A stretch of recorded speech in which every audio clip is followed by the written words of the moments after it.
बिठरा में पीपी वर्करन की गठानी थी गुजरी, जंहिंमें शाहनवाज आलम शोरो, सैयद फारूक शाह, अली हसन राहू, सोहबत बलोच, सुलेमान काका, तामीर शाह, मुशर्रफ आजाणो, फयाजुद्दीन अबरेजो ऐं ॿियनि शिरकत कई।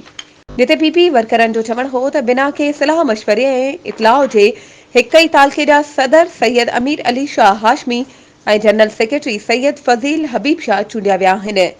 मटियारी ज़िले जो हाणोको पीपी सदर ऐं ॿिया मेंबर क़बूल न आहिनि। सभिनी वर्करनि सां गॾिजी 28 तारीख़ ते हैदराबाद प्रेस क्लब अॻियां एहतिजाजी मुज़ाहिरो कंदासीं। पीपी चेयरमैन बिलावल भुट्टो ज़रदारी, अदी फरियाल तालपुर, अदी आसफा ज़रदारी समेत पार्टी के अगवाननि खां असां मुतालबो था करियूं त मटियारी ज़िले जी बॉडी के ख़त्म करे वर्करनि ऐं कारकुननि जी मर्ज़ीअ जा उहिदेदार मुक़रर कया वञनि।